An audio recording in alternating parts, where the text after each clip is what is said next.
നമ്മുടെ പാലക്കാട് ഉച്ച സമയത്ത് പൊരിച്ച മീനും കുമ്പളങ്ങ ഇറച്ചിയും കൂടെ 5 തരം ഉപ്പേരിയും കൂട്ടിയുള്ള ഒരു ഊണ്.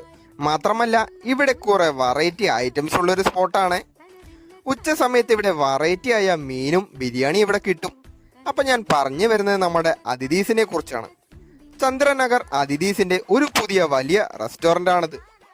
ഒരുപാട് വെറൈറ്റി ഫിഷസ് അവിടെ ഉണ്ടെങ്കിലും ഞങ്ങൾ ഇന്ന് ട്രൈ ചെയ്ത് നോക്കിയത് ചെമ്പല്ലി പൊരിച്ചതും മാന്തള് പൊരിച്ചതുമാണ്.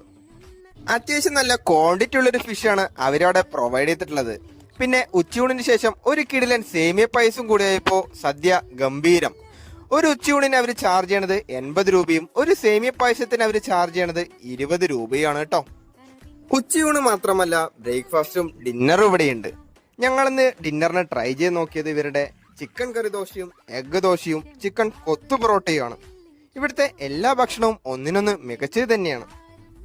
എന്നാലും എനിക്ക് ഇവരുടെ കൂടുതൽ ഇഷ്ടപ്പെട്ടത് ചിക്കൻ കറി ദോശയാണ്. ഫ്രണ്ട്സായും ഫാമിലിയായും ഫുഡ് കഴിക്കാൻ പറ്റിയ നല്ലൊരു സ്പോട്ട് തന്നെയാണ്. അപ്പോൾ ഇവരുടെ ലൊക്കേഷൻ വരുന്നത് പാലക്കാട് കൊപ്പം കാലിക്കറ്റ് ബൈപ്പാസ് റോഡിന് സമീപത്താണ്. ഇതിനോട് ചേർന്ന് ടർഫിന്റെ മുൻവശത്തായി ഒരു നല്ല പാർക്കിംഗ് ഫെസിലിറ്റിയും ഇവർ ഒരുക്കിയിട്ടുണ്ട്. അപ്പോൾ എല്ലാവരും ട്രൈ ചെയ്ത് നോക്കൂ, ഫീഡ്ബാക്ക് അറിയിക്കൂ.